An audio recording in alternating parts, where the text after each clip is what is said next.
nkani ya love. Yo. until you are in love and your lover gets on your nerves. Then now you respond. That was me. Anyway, it's gonna help someone. So I found myself walking in the road, saying things I shouldn't say, things that are not in the Bible, calling names I shouldn't call. I was moving like a mad woman on the phone.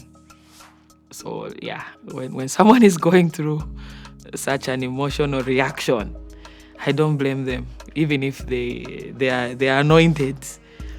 I was shocked that I would react like that. I was shocked that I would say what I said,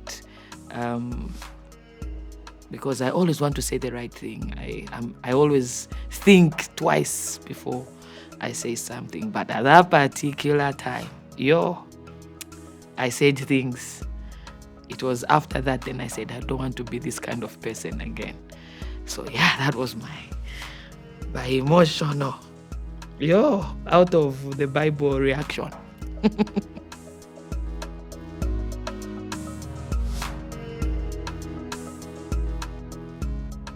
Oof, Lord help me.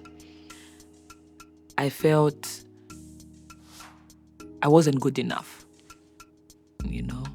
I felt I was lacking in so many ways, and that's the reason why things turned out to go the way they went. I felt if I was maybe beautiful enough, if I was eloquent enough, maybe my skin color was lighter, maybe if I did this and I did that, maybe I wouldn't be in such a situation. So in trying to protect that me, that perfectionist me, that wanting to have everything in order, and I never saw a moment where I would be in a situation where I lose control over anything. Like, I want to be in control. I want to be perfect. I want to have everything in order. When somebody asks me, how are you?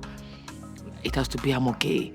How is your house? It's in order, Then coming to a place where you just feel, I'm not in control, and you're trying to protect that. Then now your reaction is something else, because you're trying to protect that little girl in you, that insecure person, and you react and you say things just to try and win the argument or be the one to walk out with a prize. I told you so. I am like this.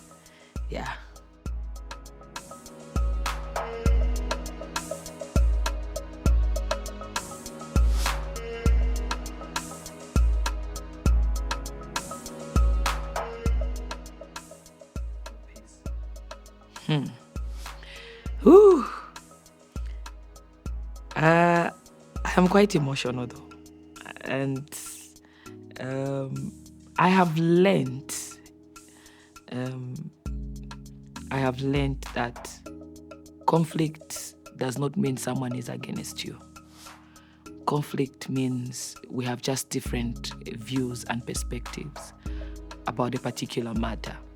And sometimes when we're in conflict, the person is not fighting you. They are fighting the issue. They are addressing the issue. And when you're in conflict, it's not you who's the problem. It is the problem that we are dealing with. And so separating yourself from the problem helps you realize that you are all fighting for the same thing, but just using different views. So that has helped me balance. And also allowing the Holy Spirit. I saw myself in certain instances after that bad reaction, where I was like a mad woman on the road. I didn't mind who was looking at me, and I'm on the phone and I'm saying whatever. And I told myself, this is not you. Is it that you have not let this before God before you react? And I learned to talk to God, even in an instance. I just say, God, I feel like this, and help me. And also pausing in the presence of God and asking myself, okay, Christine, if it were you, how would you respond? And maybe that's the reason why someone is responding the way they are responding. Another helping factor has been my journey as a psychologist. I learned that you need to understand why people react the way they react. And just because someone has reacted in a particular way does not mean I will need to counter react. Then you just create some bomb, But it's also understanding someone's background, understanding, these are questions you need to ask when you're in a relationship. How did you grow up? Who did you grow up with? Yeah, maybe we should have a session about that. Who you grew up with, your siblings, how did they treat you? What was your most painful moment when you're a child? When you ask those questions, they look simple, but you get to understand the kind of a person you are dealing with at that particular time. That is why in companies, they are gravitating mostly towards psychological kind of. They usually hire psychologists in companies so that they're able to check the character of a person, their personality.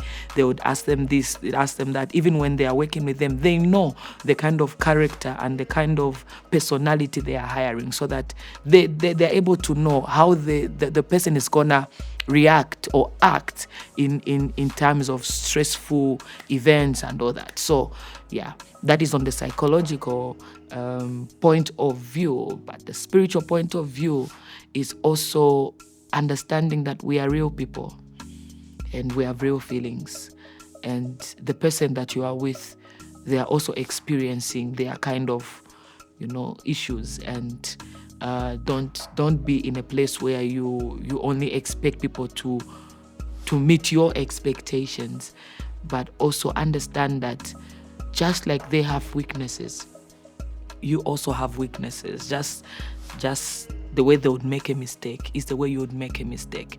And for all have sinned and fallen short of the glory of God. So yeah, just having that grace and landing this thing down is something that has helped me over the years, is seeing people the way God sees them, seeing them through the eyes of grace. When you look at somebody through God's eyes, you begin to see that you have more grace. You look at them in a particular way, and not on your standard, but on a God kind of standard, because God puts love first before anything. And if He deals with us in love before anything. So yeah, seeing people the way God sees them really helps you have more grace and more understanding. Yeah. That's how the Holy Spirit has helped me, and that's how school has helped me to handle conflict and emotional reactivity. The one that is not from church, that one that where you say, hey, you don't know me. Tawanji shiwaiwe. Gana pena ine.